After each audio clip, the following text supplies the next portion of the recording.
Today's guest is a digital disruptor, culture keeper, and truth teller.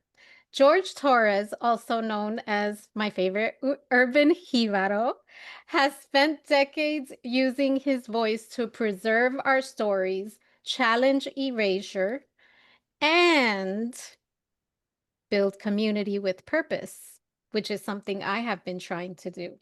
In a time when Latino culture is trending, he reminds us we are not here to be marketed. We're here to be remembered.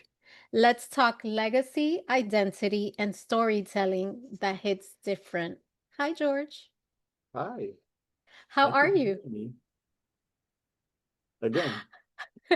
I know we tried this like, I don't know, many months ago, and the technology gods weren't cooperating. So I am happy you're back, and I'm so appreciative of your patience with me. Thank you. That's all right. You're killing the game right now. I'm Aw. loving all the content I'm seeing. Your visibility has skyrocketed. You own a percentage of my timeline. So Oh, you're gonna thank you so much. When I hear those words, it reminds me I am in my purpose, and I'm where I'm supposed to be, because you know how it is. It's hard some days. I do. Yeah. And one of it's such an honor to have you here, because you've been amplifying Latino stories and building community online long before it was a thing, long before it was cool, long before it was profitable. So, I want to start at the beginning. What sparked your mission? How did Urban Jibaro come to life? I was the victim, or now the victor, the victim of a racist attack in 1986 with a Dominican friend of mine, and it made the major headlines. I've been the story was talked about very. It was a big story at the time, and the reason why it was a big story was because it happened the same night as the infamous Howard Beach incident, and it happened not even a mile away. So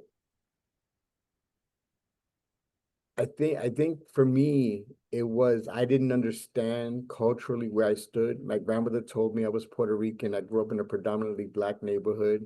I had identity crisis at the age of 15 because I acted one way but had a different, you I know the do know. I know exactly what you're um talking about. didn't feel like I fit anywhere. And when this happened, I questioned why I would be attacked if I had blue eyes and looked just like my attackers. So I didn't understand where the hatred came from, but the hatred was more of a cultural hatred. It was they were wearing blue jeans and MC jackets, and we were wearing triple fat gooses and shearlings. And so there was a visual cue that we were not from that neighborhood that caused them to be violent towards us. So I didn't understand that. And during the process of trying to get justice, I met my mentor, Richie Perez, who is a former Young Lord. He was a Young Lord. And he was also the main heart and soul behind the National Congress of Puerto Rican Rights. So in the process of trying to get justice in the case, I was exposed to a lot of civil rights knowledge, right? I was schooled by some of like the most beautiful souls in the civil rights movement. Denise Oliver, um, Yoruba, uh, Panama, like all these names that are infamous in the New York City circles and the civil rights circles. And they taught me a different perspective.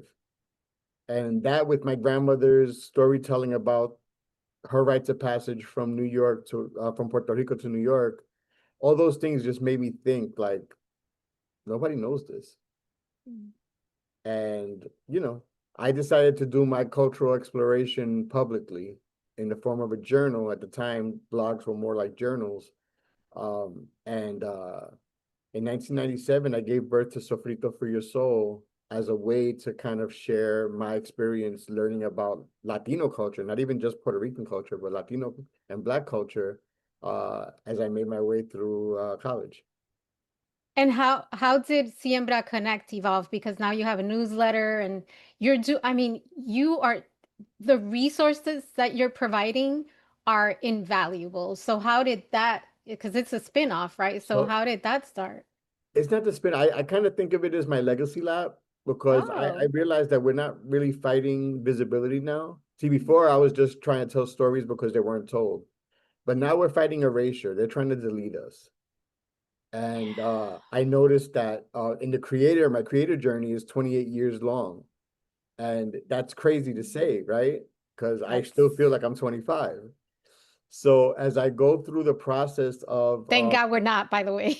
God. as I start thinking about all the things that I've worked on and all the things that I've done, the people who I've been able to help build their careers and all that stuff, I see the new creators coming into the space and they want shortcuts and they want to do everything like they think that everything is going to be handed to them just because the technology has a means to do so. Trying to go And viral. they're missing the heart and soul of it.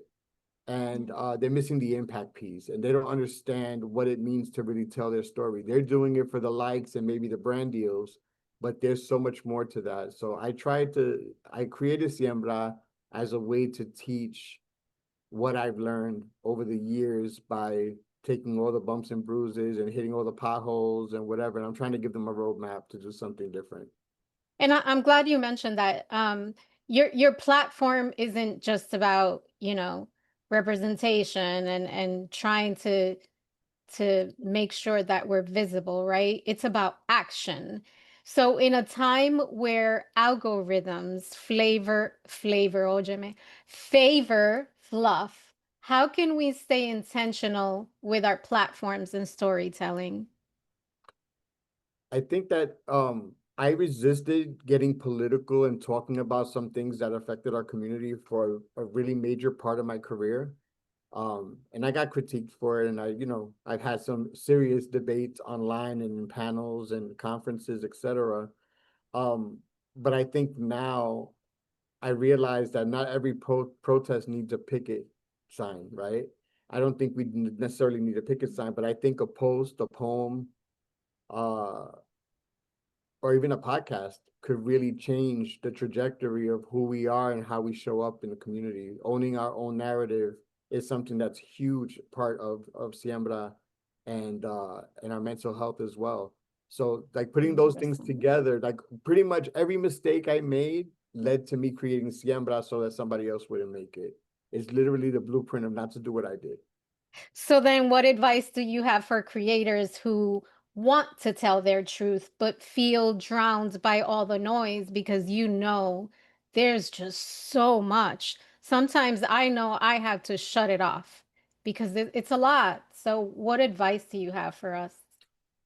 I don't know. I don't know if it's advice. I've gone viral a couple of times. I have different points in my life during the Hispanicized era. I was at the top of my game. I wasn't even mature as a creator yet, but I was already like running conferences and being in charge of collectives and having the ability to actually give people checks to do what they love to do. So I think like I said, my trajectory is not a straight and narrow one. But my advice would be your people will find you. Your people will find you. Like, do you need every single person in the world to know who you are? Do you need to be that famous? No, you need to like give the gift to the people that are going to do something with it. And I think that's what I realized. That's why, I sit on a newsletter right now. The newsletter has 249 subscribers. That's But pretty good. and I never talk numbers, but I'm gonna talk numbers for the context of what we're talking about. I have 249 followers today since September. So not even a full year. But my newsletter is already monetized. It's been monetized since the second issue. Okay. Yes. So Wow. 249 people and it's monetized. Um, so I haven't put money out of pocket, so to speak. I'm maintaining what I'm doing, right? It's kind of breaking even. But what's most important is that these people are putting what I'm teaching them into practice. And I'm not gatekeeping. I'm literally giving them every single ounce of what I've done, the truth of what I've done, the mistakes I've made. Like, I'm giving them everything. I'm giving them everything. And that comes Mm. with a price, because doing that, you have to understand that not everybody's gonna do what you want with it. They're gonna find their own way, they're gonna remix it their own way, they're gonna do their own thing. But I think in the spirit of siembra, I like being the one that plants the seed. It's like the Tupac quote, right? I might not change the world, but I hope to inspire the person that will. Wow, I just got chills. I love that because there is a lot of gatekeeping in this industry. Yep, And you're right, you have no control over what people do with the tools you give them. yep. But there will be a handful who will do right by that information and hopefully pass it on. Hopefully. I think about every time I thought about quitting, when I thought it got too hard and I thought, like this new shift was gonna like whatever, I realized that people remind me that my voice gave them permission to use theirs. And that Mm. to me means a whole freaking lot. That means the world to me. And I have stories for days. I have stories for days. And I'm trying to share a lot of them, like even just yesterday, the story I shared yesterday, uh, in my blog. It's a lot of truth. Um, and it's not because I want to brag about anything. You know what I mean? But the thing is, if I don't tell the story, somebody else tells a different version of it. And if they 100%. and I'll give you a perfect example. I'm one of the co-founders of Latism, Latinos in Social Media. It was the conference that preceded, it was the precursor of Hispanicize. And the co-founder of Hispanicize, Luis Pagan, was the one that approached me about being part of Latism. And Latism has since kind of faded away.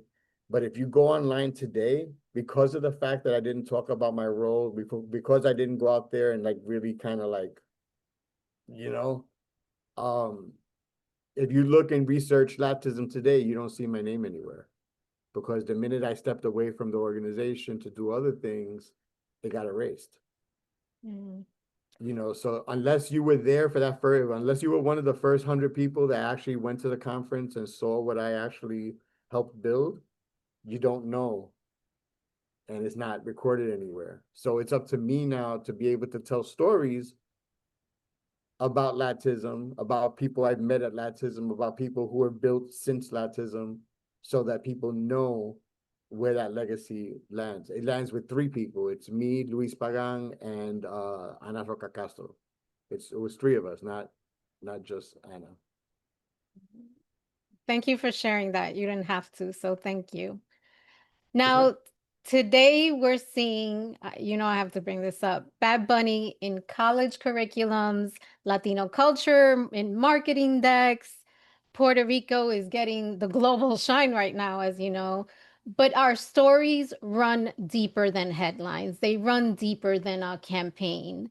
What do you think the world still misunderstands about Latino culture, and how can we reclaim the negative? And I think we're doing it right now, right? Beyond the trends, because everything is a trend. So, the Adidas, the campaigns, it's the classes. How do we, first of all, what do you think is the biggest misunderstanding about Latino culture, first of all? I think the biggest misunderstanding that we as a community have is that just because they see us, they understand us.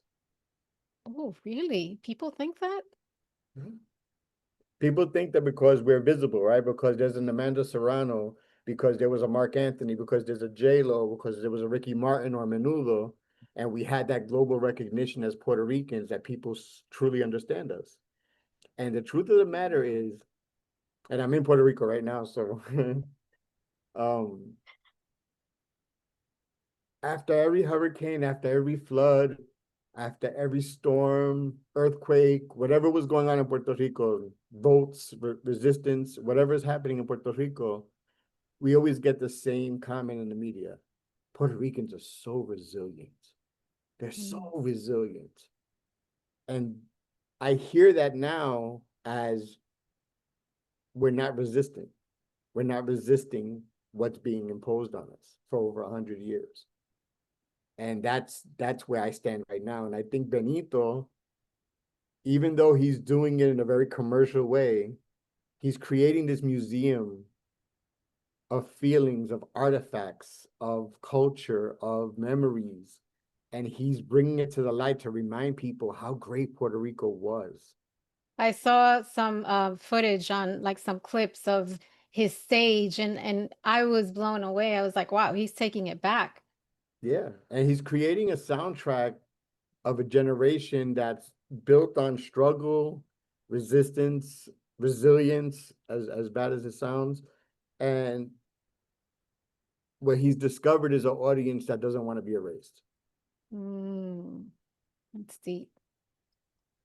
And I think we're not going to get political. This is not what it's about. But I think this time that we're living in more than ever, that's a big threat.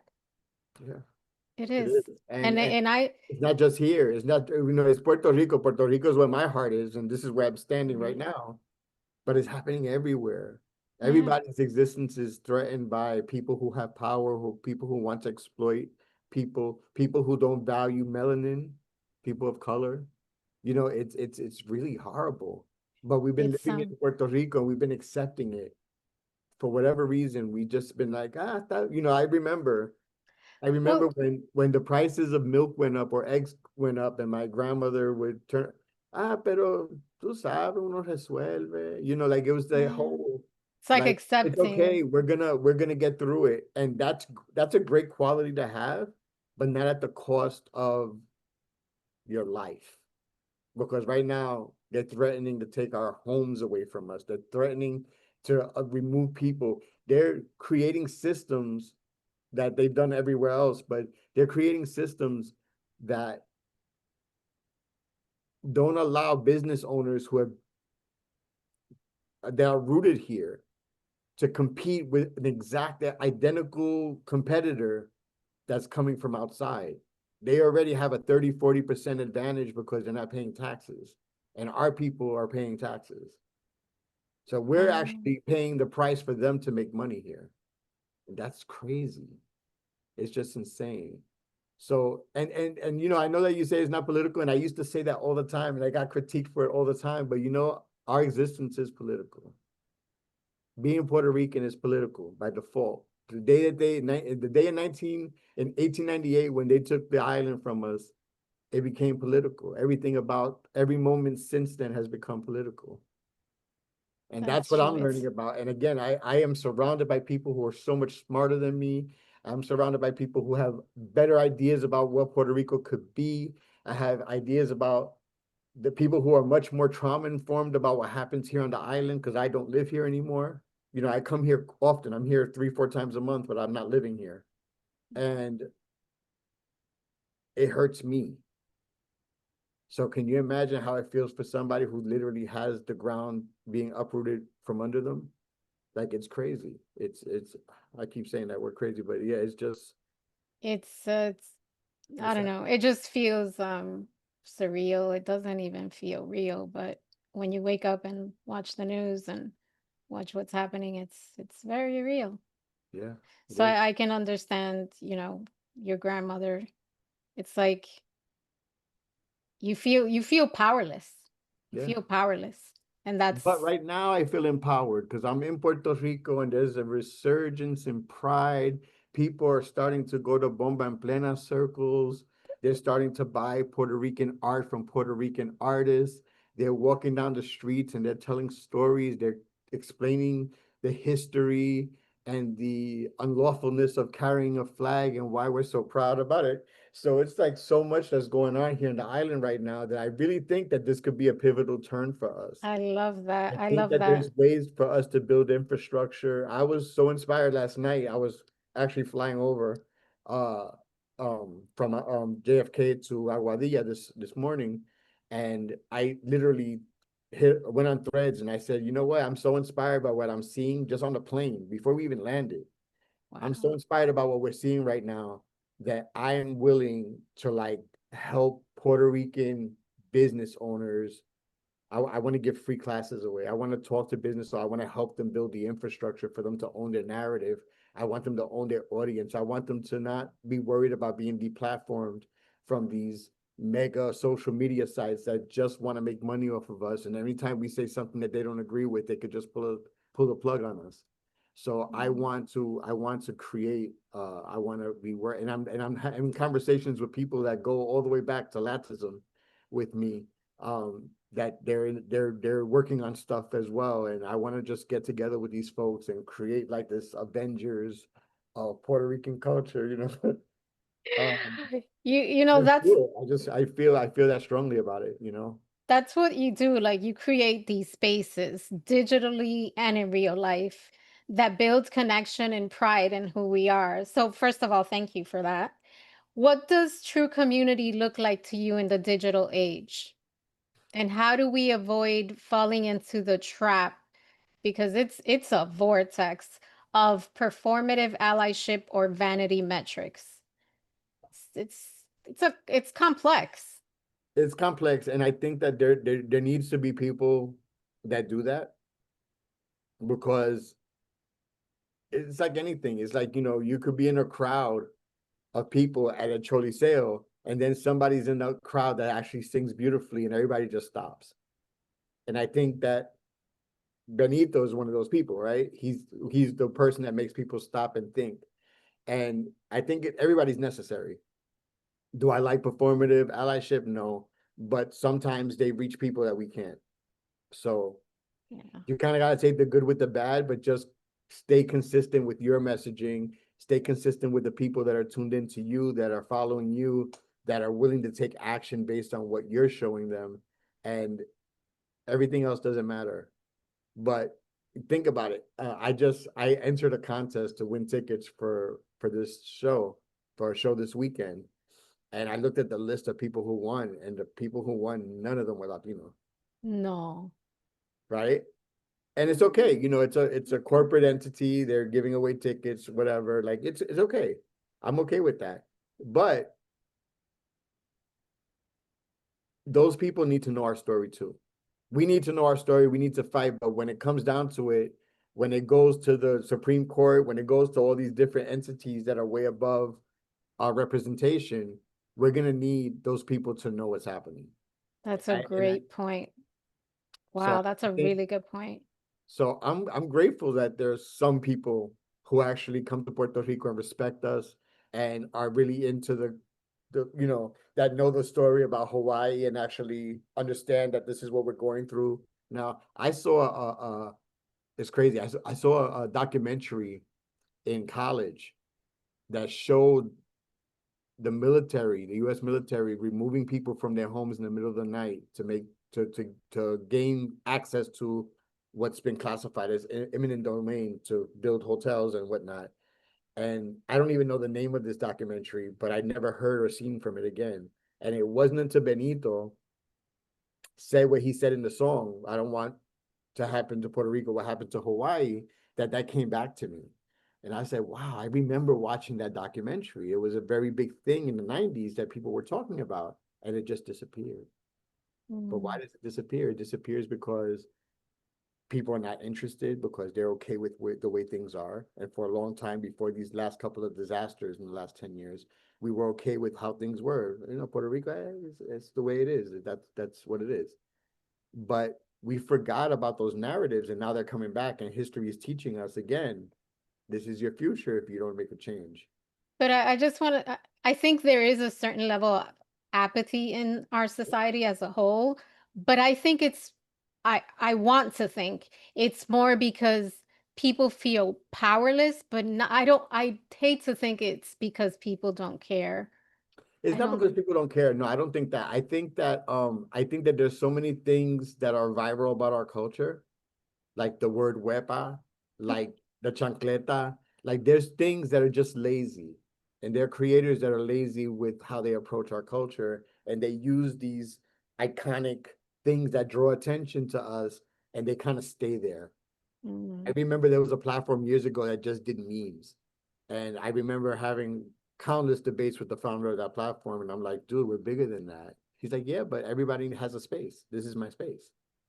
My space is to make fun and make light of who we are as people, um, as Puerto Rican people, as Latino people, and he is incredibly successful because of the lane that he's in. But other creators need to not follow the trend and the wave. They need to create their own. They need to create their own shorelines. So Oh. that's kind of where I'm at with that. Is just I think that there's some creators that are just lazy and they kind of like they get stuck on certain things. Even So now with Bad Bunny's situation, a lot of people are sharing it because it's trending. They're not sharing it because they understand the value, the cultural value of what they're sharing. But the fact that they're sharing it, back to my last point, the fact that they're sharing it, somebody who does know the link, somebody who will remember what their grandmothers taught them about Puerto Rican culture while making pasteles will actually connect with that, and they might be the person that actually takes it to the next level. absolutely. Now, how do we bridge? Because you're an OG.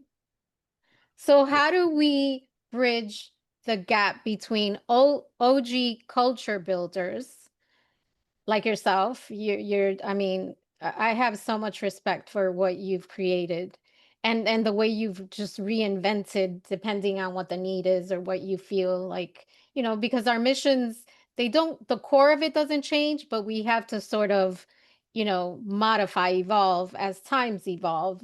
So how do you bridge the gap between yourself and younger generations who are expressing identity in new ways? Because sometimes there's this connection. I mean, we're human. Well, first of all, let me say that I love every moment of the life that I've lived, and I appreciate all the blessings and all the relationships that have come from it. But at the end of the day, I wish I never had to do it, because if I didn't have to do it, that means that we will be okay, that we were in a good place. So Right.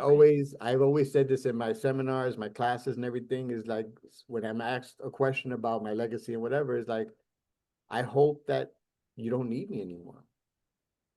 I Mm, hope to be obsolete in the context of doing the work that I do, because that would mean that there's enough people doing the work for mm, us to be okay as a community. It's not just me trying to figure out what the problem is. Now, to answer your question, to bridge the gap, we just have to have really clear conversation. I teach in a certain way where I don't need to be the expert in the room. I just need to share my lived experience and present it to people so that they could do with that what they need to do with that for what they're currently facing. So even my approach to storytelling is not like tell the story the way I did because then you'll get a lot of likes or you'll get right. famous or whatever. It's like talk about what's going to have impact with the people that you're talking to. And I teach Mm, underlying teachings as opposed to teaching them the physical techniques and the actual words. I just tell them like this is what I did and this is the result. If you read yesterday's post, it talks exactly about that. It talks about like what are the 7 things I did to be a brand magnet at conferences. And I talk about all the different things. And I just didn't talk about it. I showed you an Instagram post that actually relates directly to the moment I'm talking about. So you can see the people, so that you can see the moment. So, for example, I worked with Toyota. Toyota paid me to do something to represent them at a conference. I decided to take the car from New York to Miami on a road trip with a bunch of my buddies. We met up with a lot of creators on the way down south. We stopped and ate dinner at, lunch and dinner at different epic food places, Latino food places. We had car karaoke before it was even invented. We were actually taking requests from Twitter, and we were actually on Instagram Live, like literally singing songs like Frank Sinatra and like all kind of Julia. Like I'm telling you, mm, but I captured those moments, and what it did was it created a tree of touch points for the brand that allow people to contextualize it. They don't even see the car. We're not even talking about Toyota. But the fact that I had that as the backdrop and that we're using the vehicle to create memories, it really encompasses what Vayamos Juntos was all about. That was Toyota's Latino initiative, is Vayamos Juntos. So I took my buddies and I said, instead of us flying down, let's go in the car and let's live this moment. Let's extend the moment. before and after the conference. So I teach things like that, but I teach it so that you could figure out how that fits in your storyteller. Like the next time you go to, let's say you go to Afrotech, right? To go get an award for podcasting. I'm putting that out there, right? Manifesting. You're gonna go out there, but instead of you just talking about your sponsors, talk about the whole journey. Talk about like just even the thought process of you going to a conference where you're gonna be surrounded by Black and brown women who are accomplishing amazing things. Talk about who reminds you of somebody in your family that inspired you. Tell stories of things that came up for you when you were at the conference. Like live the moment, but share Wow. that all in one big story or multiple stories in different places so that people could take from it what they will. And that was the purpose of yesterday. It wasn't to brag about all these different conferences I got booked at. It was to tell moments of how I made it different than other creators. Other creators only want to talk about the brand that they were representing. Yeah. I was at a point where people were telling me I should dress up like a race car driver because one year I think that 2015, I had Toyota, I had Cricket Wireless, I had an airline sponsor. Like I had like maybe 10 sponsors to go to one conference, but it was because my storytelling was so multidimensional. Mm. And other creators only went to the event and they were just like, Samsung, Samsung, Samsung. Everything was Samsung, and then nothing else existed. And then they would like be so social that they would actually turn off the stream. And it just, you know, it's kind of like what people want brand deals, but they don't understand that if you really want to like bring the brand to new audiences, you have to give them a different experience. They have to feel relatable, and just looking pretty with a Samsung phone in your hand is not it. Thanks for sharing that. My fireworks are going off in my brain. Yep. And I teach this. I take when I sit there when I teach. Right now I'm teaching a 7-day storytelling challenge. And when I teach these type of classes, I literally say, "What's your next brand deal? How can we tell me what you have planned and let me add some dimension to that. Let's go deeper. Let's see what we could do that's going to be different." That's what we need. Yeah, We need, see, we need you. I'm telling you, we need you. I and know you. the best thing is Siembra Connect is free. So I'm willing to teach you. I'm willing to teach you everything I know for free. I don't have to monetize anything. I could teach you everything I know for free. But if the AW Confidential podcast needs me to help them get to Afrotech in 4 months, then you're going to have to invest time for me to have undivided attention to get you there, if that makes sense. No, it So, makes sense. so I teach you for free, but the growth may require a little bit of investment. It may require some additional cultivation. So if you need me, like you learn at my podcast and on my newsletter at my pace. Whatever I'm inspired to talk about that you're gonna learn that. But you may be missing 3 other pieces. If you want those 3 other pieces, then you need to sit down and talk to me one-on-one. But I never push Oh, that. You never see me like hard sell no, like classes or no. People who want to work with me gravitate naturally towards me, and that's great. I love it that way. I think that's the best way, to be honest. It, I it's it, not. It's not because I've I seen a well, lot of I just say it because I when someone's trying to constantly send me sell me a class or a course or material, it's just it feels unnatural to me. It doesn't feel authentic. It And does, I but do it's push. numbers though. At the end of the day, it's numbers, and they'll be more successful in financially. They may actually make more money than the average person like me that's actually wants to do it naturally. But the thing is this, I love doing what I do. And I will tell you right now, there's nothing worse than working with somebody you don't want to work with. I can't. Or that's not aligned with you. So But we've all been there in we've some way, all been shape, or there. form. Exactly. So I rather see because I'm in my It's legacy like soul now. crushing to me. To me That's is what it. I want to work with people I want to work with. I want to see the impact in their work. I'm not just trying to make people money. I'm trying to give them a legacy. I'm trying to help them shape out what it is that they're trying to do and have it have extensions. 30 years. I'm going on 30 years in the industry. Wow. Like there's not a lot of people that could say that with the track record of brands that I work with the track record of celebrities and famous people that I work with organizations. There's organizations that I was the first one to introduce social media to their organization. American Diabetes Association being one of them. I'm telling you, I you did it have, you're because like a, I had diabetes. You get what I'm saying? So like there's everything that I've done. wow, I literally taken my story, my weight loss journey. People saw me go from 400 pounds down to 220. They saw me do that. So that everything that I worked on, like even if it was a car company, it was a car company, me driving to a park to go take a walk for my wellness journey. You see what I'm saying? It's like everything that I've done has impact. been part of my life. It's an integral part of my life. It addresses. Toyota was the ones that taught my kids how to drive. I took them to safety clinics from Toyota. It was a brand deal, but my kids are safer drivers today because of it. So I Wow. incorporated the brand and the storytelling into my life.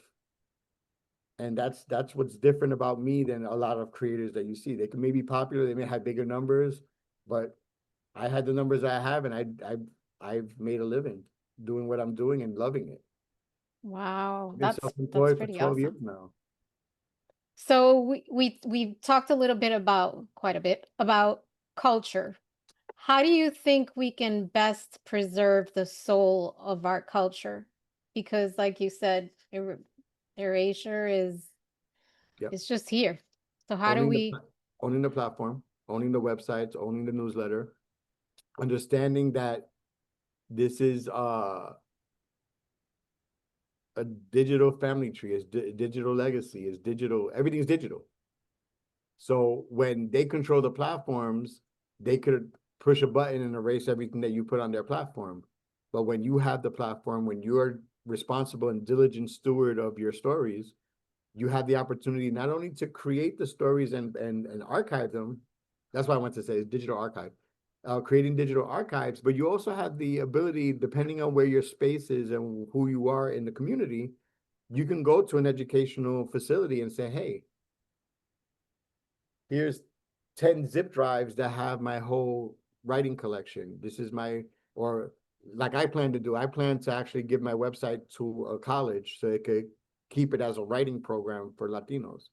That's my intention. I don't know who's going to take me up on that. I've had conversations with a couple of local universities in New York that have Latino programs. But that's my intention. My intention is to leave the website to an educational facility so that they could say, okay, well, this is the early days of the internet, and this is how the internet Mm, evolved. And it's almost like a living exhibition, a museum of sorts. It's a digital museum of what my writings and my thought process and my life journey has been. I love that. Again, somebody will dig this up, somebody will dig this up 50 years, 100 years from now, and there may be something going on in the world that requires that thought process, that type of resilience, that kind of resistance that I have as a Puerto Rican and might be inspired by it. So I want to make Wow. sure that I want to be a responsible steward of everything I've ever created and make sure somebody has that in their hands when I'm not here. Well, you are an example. So, George, Yes. we are all about truth at AW. We like Oh, to drop, we've been dropping truth bombs. Well, at least I have. So, if there's one truth you wish every listener, Latino or not, can understand about our culture and why storytelling matters now more than ever, what would that be? that's what I said in the very beginning of the podcast. Just because they see you doesn't mean they understand you. You got to contextualize that. You got to contextualize it. You have to give them the context because if not, they will make up their own narrative of who you are and who you've been and what you've done, and it may not match up. Wow. George, thank you so much. Please share with our community how we can sign up for your newsletter. How do we learn more about you and Siembra Connect SiembraConnect.com, Siembra Connect on Instagram, Threads, and YouTube. and My LinkedIn? podcast is launching. Well, it's launched, but there's been a lot happening. There's been some family stuff, but Siembra Connect on all platforms. And then Siembra Academy, if you're looking to book me as a speaker for Latino Heritage Month or for some type of digital advocacy program or anything, Siembra Academy is the place you can go so you could book some time with me and have that conversation. I'm looking forward to Latino Heritage this month because I have some really big things happening. Ooh. There's some podcast conferences coming up and stuff. I've been really into the podcast conference thing lately, so Yes, I yeah, know. so You put me onto them. estamos creciendo. ¿Eh? George, thank you so much for being here today. I mean, you and I can talk for hours, but my as you see, my front light has gone. Um, It's like, So trends fade, truth doesn't. George reminds us that storytelling isn't just isn't just power, it's preservation. If today's episode moved you, please share it. Share it with anyone, Latino or not, because our voices, they're not optional, they're essential. So thank you, loves, for joining us on this episode of the AW Confidential Podcast. Talk to you soon. can I PS something real quick? I want to Sure. mention that Siembra Connect is not a Latino platform. Even though it says Siembra on it, it is not a Latino platform. It's a platform for all people of color. And I expressed that from day one, and I reinforce that every single day that I put content out. It is not a Latino platform, so I'm here for everybody. I love that. Thank you for confirming that. And thank you, loves, for joining us on this episode. Talk to you soon.